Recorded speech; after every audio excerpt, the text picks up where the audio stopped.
through the magic of editing, we can do the rest. Cool. Alright, Sweet. good setup. Let's do it. We'll call this episode 1 of the sauna shit talk. Yeah, the sauna shit talk. And I guess the reason why we're doing this is, one, it's in the sauna and it's novel and fun, and you can watch your two coaches get sweaty and try and survive while talking shit. 2 is that I've had multiple conversations in the last few weeks with multiple people about what CrossFit is and what people think it is that who aren't here, and what people think it is who are here, and what the difference is between what people may think it is and what we actually do. And I had a great line the other day from one of our members, and you know, I don't want to out anybody, but she said, you know, I was listening to a podcast about, you know, strength and conditioning, and it was really good. One of the Huberman ones, which is absolutely killing it at the moment. And you know, I said to her, they stopped shy of saying, just do CrossFit. And then she said back to me, which was such a great line, she said, well, there's CrossFit and then there's what you do. Love that.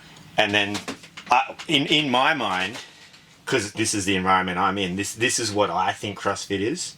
And I always think that that's what we've been doing. But then you talk to other people who go to other gyms, and this is not what they do. Well, we're going to have to live with that. Yeah, we'll live with that. It's a bit of a technical fall there. And so, yeah, I thought we'd discuss this and we can talk about it. And we've already had a bit of a chat about it, but we can talk about it, and then you guys might be able to, anyone listening can get on board, and then you can maybe understand a bit more about what is it that we do here at CrossFit Barwon specifically. Yeah, it's interesting that we're having this conversation now, because we have this conversation all the time, but I remember it was the very first chat that we had before I started here. You know, I kind of mentioned, you know, it looks like from the outside in that you guys might do things a little bit differently, and, you know, it even says in your Instagram bio that, you know, we do CrossFit but don't take it too seriously. And I tend to agree with not taking it too seriously, in terms of, like, we're not just doing CrossFit 100% of the time. Like, we are doing CrossFit, but I feel like we incorporate an element that I think and you think that's missing in CrossFit. Ooh, and I think this is where I think what seems to happen is that there is 2 CrossFits in the world, in my opinion. There is social media CrossFit games. Yep. Absolutely destroy yourself, do Murph every single day, plus 1 RM deadlift, a back squat, and bench press CrossFit, which is what people think CrossFit. I think that's what a lot of people think CrossFit is. Yeah. And then there's what I've understood CrossFit to be, and I've been to many gyms and been doing this 13 years.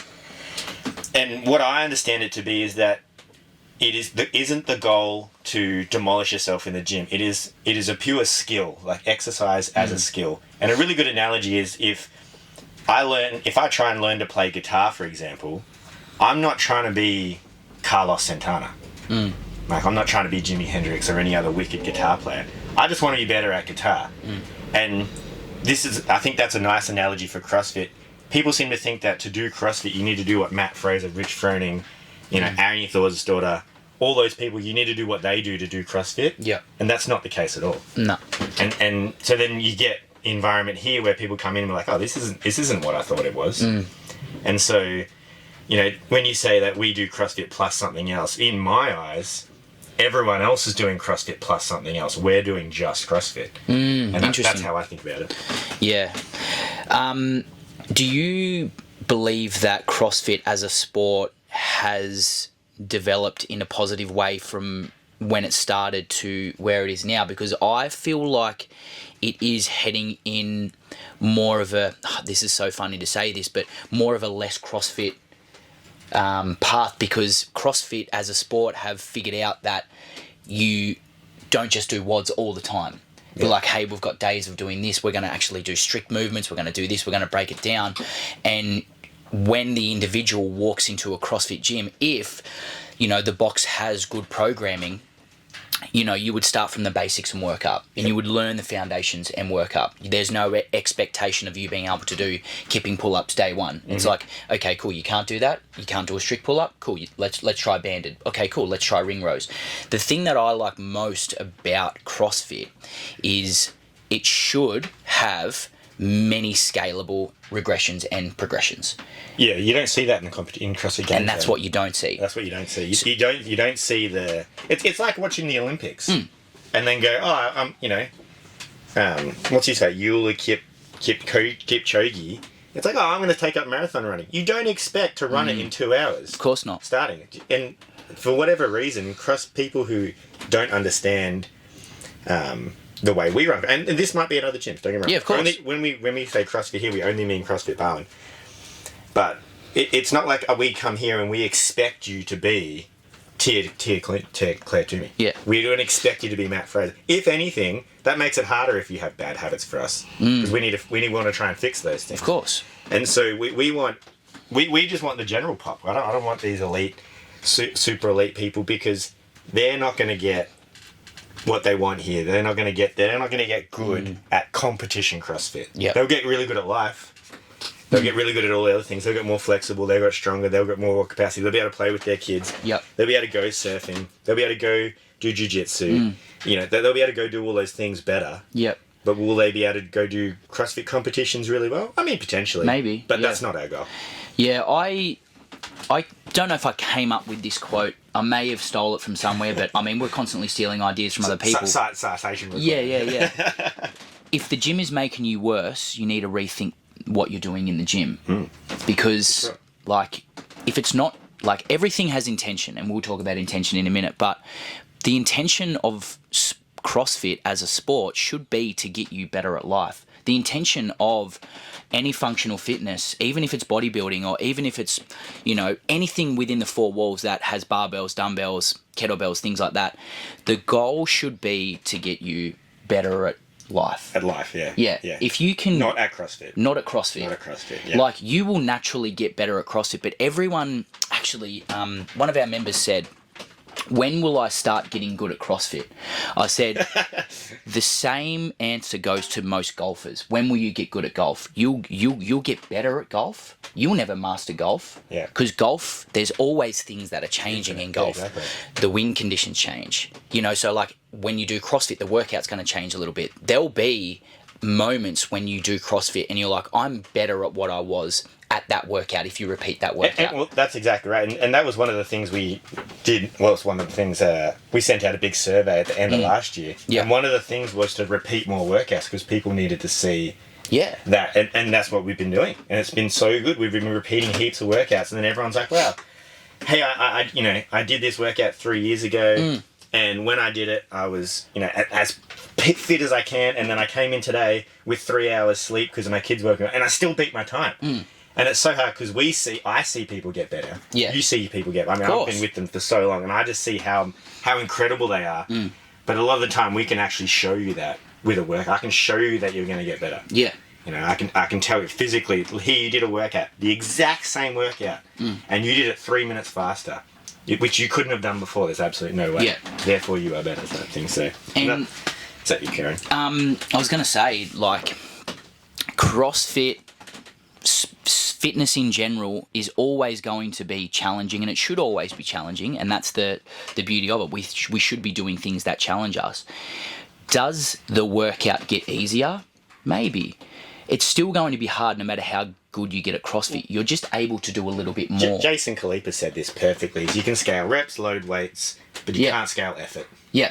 Essentially. So if you get stronger, you'll just put in more effort. These people here, they never not try.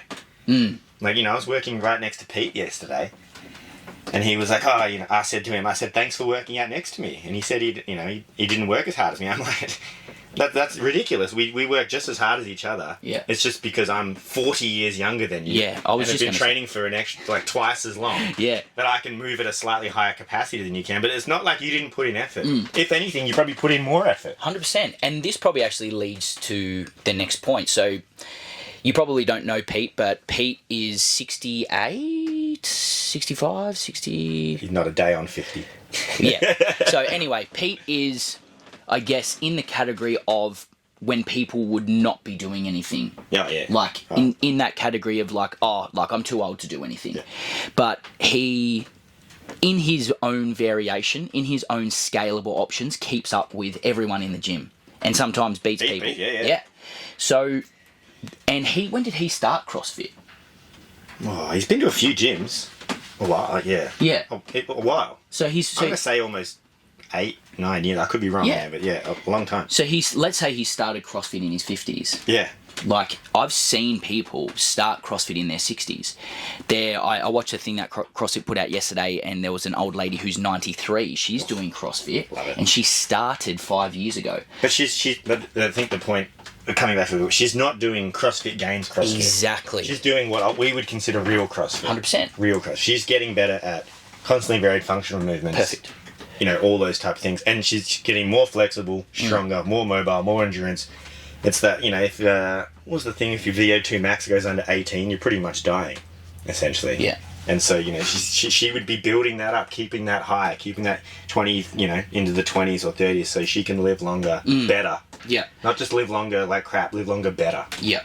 So, you might be able to back me up on this. I'm going to ask you the question, but I'm going to answer it, and then I want to hear your answer. Okay.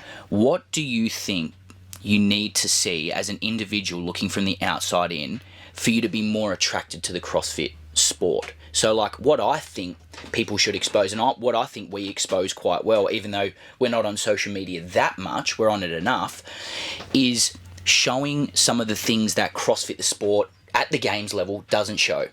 So, ring rows, planking, wall sits, reverse sleds, box squats, things that people, no matter what age, no matter what fitness level, they want to see what the other 99.94% do. Yep. And that is the number as far as from memory. I believe it's 99.94% of CrossFitters aren't competition CrossFitters. They're regular people, and that's 6 in 10,000. And so you look at a gym, look at all the gyms in town. I know most of them pretty well. You could probably count. There's probably 1,000 CrossFitters in Geelong. Yeah. So there's six competition CrossFitters in all of Geelong. Yep. The entire place. Okay, I'm going to say 4 of them are all at the same gym. To be honest. Yeah.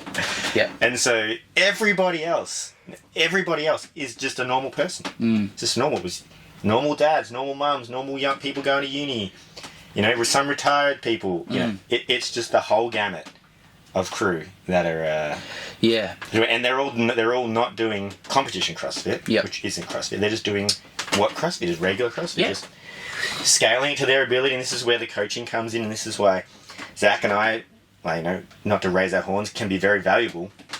Is that we can see pretty quickly where somebody's at, and then we can get them to basically the zone of proximal development. We get them to 1% better than where they think they are. Yep. I think people are 10,000% better than what they are. I truly believe that. But you get them 1% better than where they are. There they come in the next time, 1%. Yep. Compounding interest is very hard for people to understand, but 1% better. You do 200 classes a year, which is, 3 to 4 a week. You're not 200% better. You'll be, I don't know what the number is, but it's enormous. It's like 10,000 times better. Yeah. And, one thing that we want to expose more is some of the behind the scenes things that happen, particularly at CFB.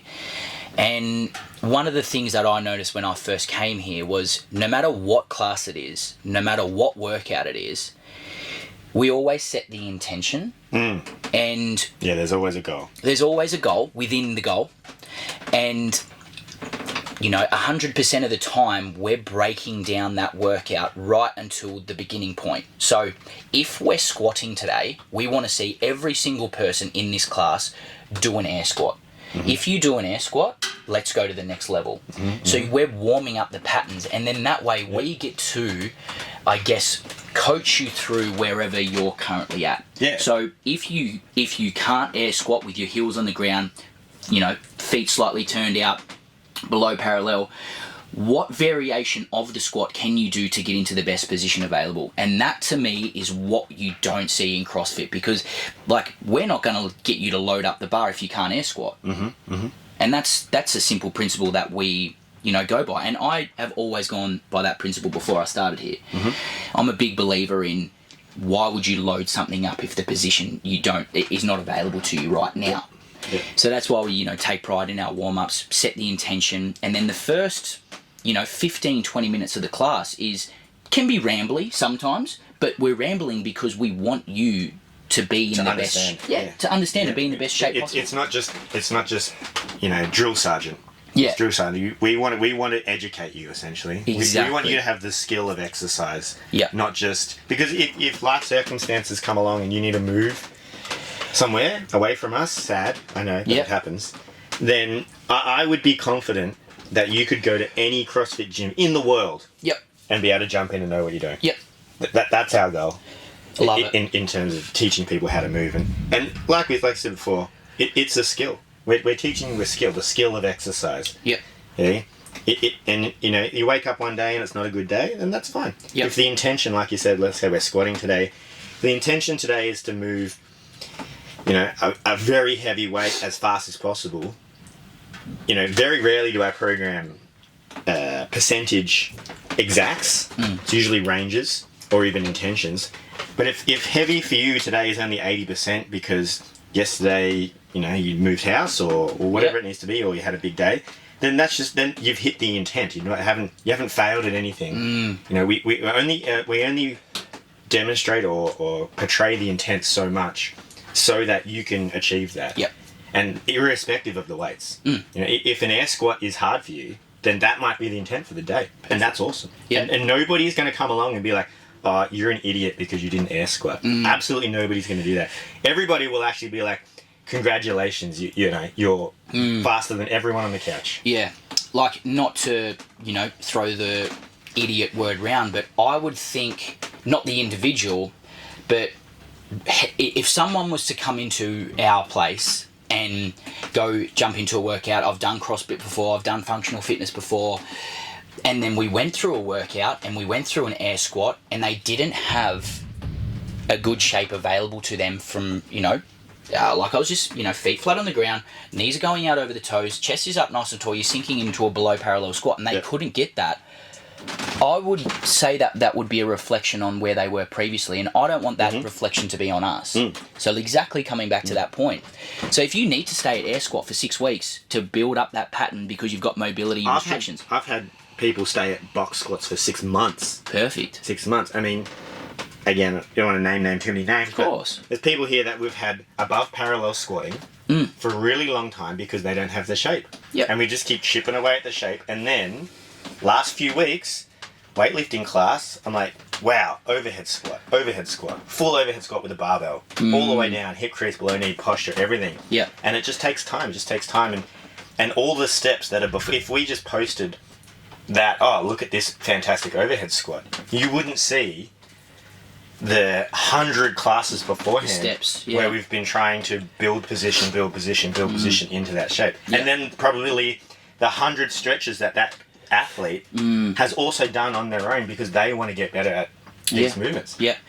One of my mentors who I work with, who I worked with for a long time and will probably continue to work with, one of his quote sayings is position dictates function.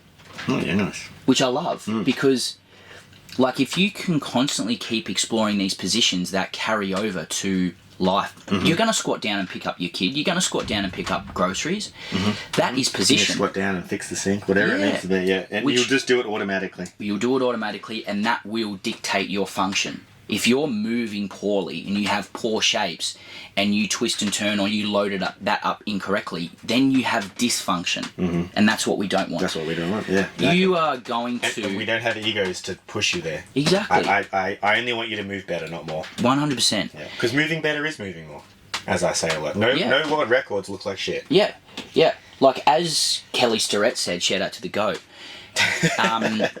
he basically said, if your position is great, you are more powerful because that position is so much more stable than a shit position. Correct. Yeah, the potential is infinitely more. 100%. Yeah. If you can press a barbell over your head a lot more if you're not super internally rotated and, your traps are so tight that you can't even press the bar over your head. It doesn't even let your arms straight, yeah. All the cool fun things. So...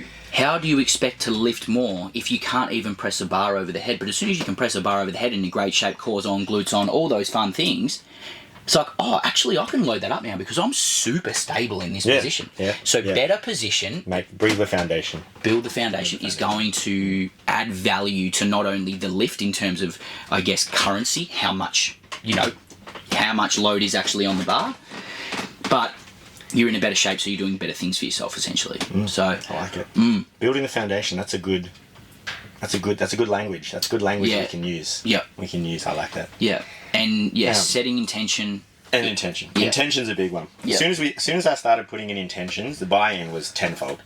Yeah. It was so good. Because a lot of the time before you came down, when I had my other coaches, it was hard because they've got all their other things going on. Nothing on them at all. No, of course. But getting the intention across from my programming, through my programming, through someone else was difficult. So then we started putting it in there. Now we've got us doing the programming together, both knowing intention and workout at the same time. So it's just been exponentially great. Yeah. And, I think the one thing that we take pride in, me stepping into this place and you were already taking pride in that because you were doing it, you were living and breathing it, is say if you have a monthly, goal, whatever it is for the month, you're kind of working backwards from whatever that is to... You start with the end in mind. Yeah. You start with the target in mind, always. Yeah, I mean, you've seen the program. We run it backwards, basically. Yeah. And, for all my online clients, because I also do online coaching, for... Maybe it was just from who I was being mentored by, but I've always had that principle, or in the last kind of 7 or 8 years anyway, is have the intention in mind, have the goal in mind, and work backwards. You have to give the person what they want, because at the end of the day, they're coming and paying you for your service. So you have to give them what they want, but you also have to give them what they need. It's a fine balance. So hard to find that balance, because that might be a whole nother sauna sesh before we roast our microphones. Exactly. So maybe we carry on from that, is giving people what they want versus, what they need. Yeah. You can't just constantly give people Nordics and calf raises, even though I would love to just and rear delt flies. Do that all day long. It's like, well, Can we just make every warm-up Nordics, calf raises, shin raises and rear delt flies? Yes, you will have the posterior chain of a beast, of a hunter. So, maybe we do leave the conversation there. I think so. Yeah. Yeah, otherwise we're going to die. Well, that was awesome. That's episode 1, hosted by yours truly, Dudley Taylor of CrossFit Barwon and Zak Gould at CrossFit Barwon. These are going to be a weekly, maybe fortnightly thing. If you want to hear anything, you want us to break down a topic on life, on what we think it means to be vegan, that would be a really good one to break that down. Please. Whatever it might be, shoot us a message and we'll have a chat about it. Otherwise, we'll see you for episode 2 in the hot box. Cool. About the magic of editing, this microphone is very hot. Yep, I'm very hot. That was good. That was straight off the bat, really.